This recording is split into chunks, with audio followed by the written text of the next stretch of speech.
저도 제가 왜 블로그에 이런 걸 쓰나 라고 생각을 해보니까 시간을 정리하고 추억을 정리하고 하는 목적도 있지만 저는 이렇게 생각을 해요. 자아를 미래로 던지는 행위가 글쓰기라고. 이 생각 왜 했냐면 오늘 토요일인데요. 이런 날 안 찍으면 언제 찍습니까?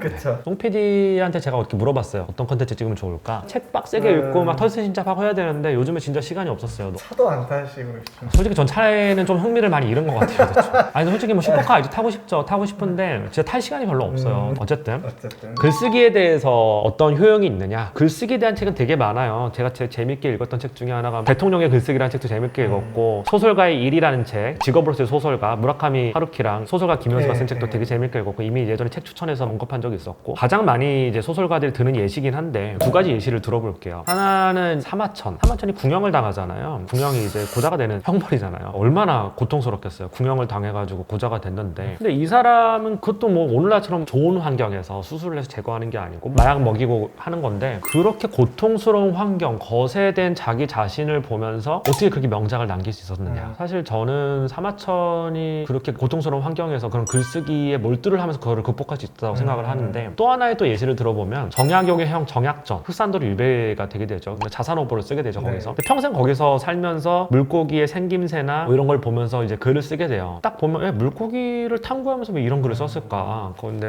흑산도에 유배돼서 너무 심심했나 이 사람. 근데 이제 소설들을 읽게 되면 그 정약전의 어떤 좌절된 자아 그러면서도 신념을 버리지 못하는 시대의 지식인으로서의 자아 그러면서도 고통스러운 시대 속을 살아가는 그 고통스러움이 묻어있고 동생을 향한 그리움 이런 것도 다 묻어있고 그렇게 이제 독해할 수 있다라고 느꼈었어요. 근데 정약전이나 사마천이나 이런 사람들 뿐만 아니라 역사 속에서는 굉장히 고통스러운 환경에서 글을 쓰고 책을 읽고 이랬던 사람들이 되게 많아요. 김대중도 옛날에 감옥에 있을 때 책을 뭐 몇천 권을 독파했다 뭐 이런 얘기도 있잖아요. 실제로 그건 사실이었던 것 같고 저도 저를 돌이켜보면 군대에 있을 때 처음에 훈련소 가서 되게 괴로웠었거든요.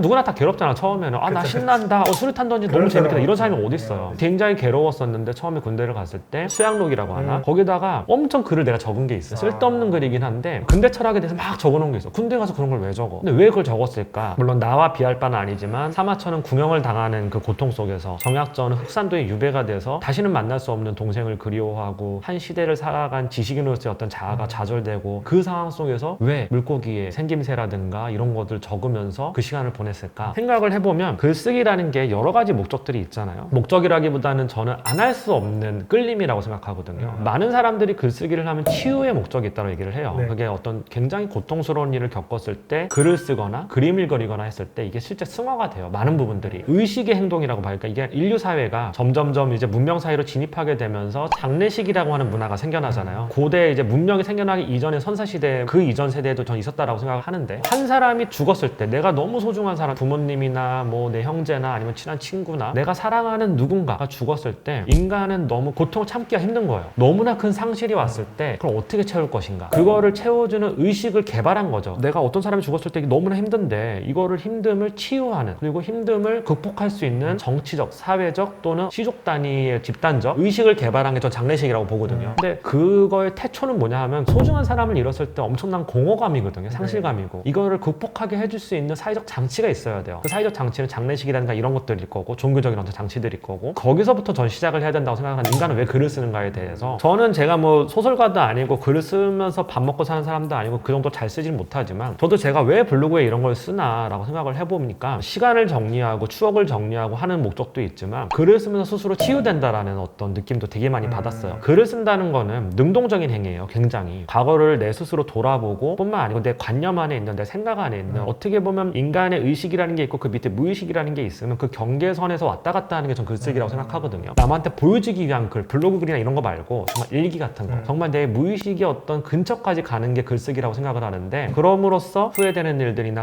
상실감이라든가 외로움이라든가 이런 거를 상당 부분 위로받고 치유받을 수 있다고 생각을 해요. 근데 이런 얘기들은 많이 해요. 사람들이 실제로 글을 쓰면서 치유를 받았다. 그리고 그림을 그리면서 치유를 받았다. 우리가 보통 그림에서 치유를 받았다라고 하는 게 내가 그리는 능동적인 행위에서 많은 치유를 받거든요. 그래서 이제 그 약간 좀 자폐 증세라든가 정신적으로 좀 문제가 있는 분들이라든가 되게 상처가 크신 분들 분들, 트라우마를 겪는 분들이 실제 미술 치료를 많이 해요. 네. 근데 그게 미술을 보는 게 아니에요. 내가 직접 그리는 거예요. 글을 읽는다고 미술을 본다고 치유받는 게 아니야. 미술 시장 좀 얘기를 해보면 작가들이 다 치유 마법사야. 내가 보니까. 그러니까 나는 이거가 너무 유치한 담론이라고 생각해. 솔직히 얘기하면 그렇게 치유 담론을 꺼내드는 미술 작가들이 많아요. 요즘에 보면 치유받길 바란다. 평론에다 그렇게 쓰는 거야. 뭘 치유받으라는 거야 도대체.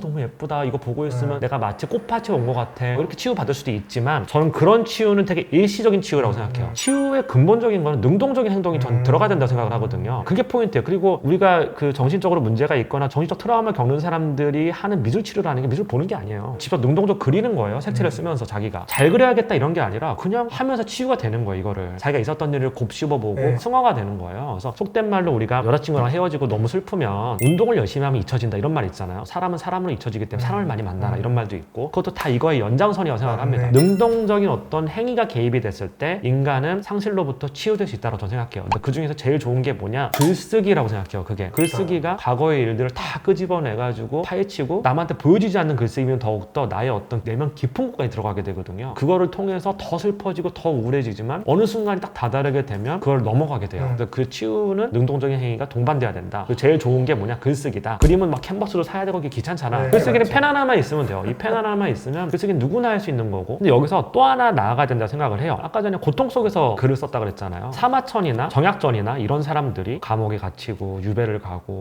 궁형을 당하고 이 고통 속에서 내가 너무 괴로우니까 글 쓰면서 난 내 치유할 거야 이랬을까요? 물론 그랬던 부분이 크죠. 사마천도 글 쓰면서 걔도 막 희열을 느꼈을 거야. 근데 글쓰기에 더 큰 힘은 저는 그 이상에 있다고 생각을 하는 게 사실 뭐 이제 많은 소설가들이 글쓰기의 치유의 힘이라든가 글쓰기의 어떤 자기 치유적 기능이나 이런 거에 대해서 많이 언급을 했지만 저는 이렇게 생각을 해요. 자아를 미래로 던지는 행위가 글쓰기라고. 이 생각을 왜 했냐면 와이프랑 글쓰기에 대해서 막 토론을 한 적이 있었어요. 저는 일기를 요즘에는 뭐 별로 잘 안 쓰고 있지는 않지만 그때 일기를 되게 오래 썼어요. 20년 가까이 썼죠 일기를. 자주 쓰지는 않지만 어쨌든 내가 어떤 내적으로 힘들 때나 우울할 때나 이럴 때는 일기를 좀 쓰는 편이고 그리고 남들한테 보여지는 글이라고 할지라도 블로그에 내가 맨날 이제 자동차 옛날에 카라이프를 많이 즐겼으니까 막 슈퍼카를 타고 막 이랬을 때 그런 것들을 1년치를 모아서 글로 적다 보면 굉장히 많은 것들이 정리가 됐었어요. 근데 그런 거에 힘이 뭐냐고 이제 와이프랑 토론을 하는 와중에 이런 결론에 다다랐어요. 뭐였냐면 치유 중요하다. 치유해준다의 궁극적인 목적이 뭐냐 그러면 지금 당장 글쎄 그림 그려 예쁘다 나는 행복해 그래 인생 꽃길도 있어 지금 힘들지만 꽃길이야 이런 감정을 넘어서야 된다는 거죠. 글쓰기라는 거는. 저는 그래서 글쓰기의 목적이라고 하면 과거 또는 현재 느끼는 어떤 상실감이나 우울감이나 이런 걸로부터 자신을 보호하고 자기 자아를 돌이켜보고 생각하고 하면서 미래에다 날 던질 수 있는 용기를 준다라고 생각을 하거든요. 글쓰기라는 게 좋은 게 꼭 어떤 미래를 위해 꼭 막 나아가고 이런 의미는 아니에요. 미래를 위해서 뭐 더 성공해야지 이런 게 아니라 미래에 내가 어떤 모습으로 살아가야 되는지 내가 궁극적으로 돈을 번다 해도 돈이라는 게 끝도 없잖아. 100억 벌면 뭐 200억 벌고 싶고 200억 벌면 1000억 벌고 싶고 이런 거잖아요. 지금 하고 있는 노동이라든가 사업이라든가 궁극적으로 나는 어떻게 살아야 더 만족을 느끼고 인생을 조금 더 가치 있게 살 수 있는지에 대한 생각의 단초들을 자꾸 제공해 준다고 생각을 해요. 글쓰기가. 사실 글을 쓸 때 정보를 정리하는 글을 쓸 수도 있고 일기를 쓸 수도 있고 아니면 1년을 정리하는 뭐 나의 경험을 정리하는 글을 쓸 수도 있고 하나하나 단어들을 다듬고 문단을 나누고 그리고 문단을 나누고 단어를 다듬다 보면 생각의 플로우가 딱 정리가 되거든요. 그걸로부터 과거를 정리하고 현재를 정리하고 그럼 난 어디로 가야 되지? 라고 하는 이정표의 역할을 해주는 게 글쓰기라고 생각을 해요. 글쓰기를 많이 한다고 돈을 더 많이 버는 것도 아니고 돈을 많이 벌려면 코인 공부를 좀 열심히 해서 근데 한 번 한 번 인생의 섹터마다 정리할 수 있는 어떤 계기들을 마련해주고 그 섹터가 정리가 되면 앞으로 나아갈 때 섹터가 또 보이거든요. 계속해서 뭐 불도저처럼 난 평생 기업을 키우는 게 내 인생의 목적이야 뭐 그렇게 살면 되는 거고 그게 목적이 아니라면 어느 순간 좀 멈춰야 된다고 생각을 하거든요. 어느 순간 멈추지 않으면 평생 그 어떤 노동이나 일이나 아니면 그런 거에 굴레로부터 벗어날 수 없다고 생각하는 사람인데 그 멈추게 해줄 수 있는 용기가 글쓰기에 있지 않느냐라고 생각을 해요. 왜냐면 방향을 제시해 주니까 그렇기 위해서는 자기 스스로 좀 솔직한 글쓰기를 좀 해야 되고 남들한테 보여지는 글쓰기는 솔직할 수 없죠 사실. 그거 어떻게 솔직하게 써요 그거를. 일기라든가 내면의 어떤 글쓰기를 할 때는 솔직하게 써야 되고 그걸로부터 앞으로 나아갈 수 있는 용기를 얻을 수 있지 않냐. 그리고 가장 능동적인 글쓰기고 치유랑도 연결이 돼 있고 그래서 김현순이 이런 말을 했죠. 나는 매일 쓴다 신인이 된다. 매일 씀으로써 신인이 된다라는 말을 처음에는 이해하지 못했는데 이 두 문장 사이에 엄청나게 많은 것들이 압축돼 있는 거죠. 그럼으로써 새로운 사람이 된다는 새로운 사람이라는 게 새로운 가치관을 갖고 새로운 이정표를 발견할 수 있는 사람이 된다는 거죠. 글쓰기의 힘은 거기에 있다고 생각을 해요. 근데 그게 남의 쓴 글만 보거나 남이 그린 그림만 보면 가능할까요? 절대 불가능하다고 생각합니다. 힐링에서 끝나요. 그냥 힐링에서. 전 그래서 미술 작가들을 볼 때 힐링 얘기하는 작가들은 철학적 베이스가 굉장히 좀 빈곤한 사람이라고 생각해요. 아니 솔직히 그렇잖아. 힐링이라고 하는 테마는 뭐 오래전부터 있어 왔지만 색채를 보고 뭘 힐링을 자꾸 하라는 거야. 나 힘들어 죽겠는데.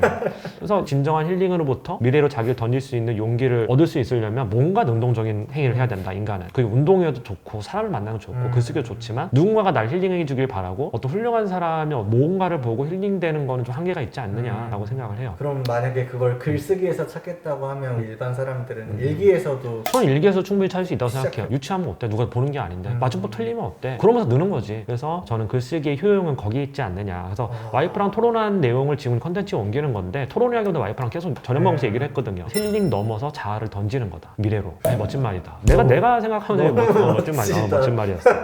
그러면 오늘 컨텐츠는 오늘 컨텐츠 여기까지. 목이 아파요.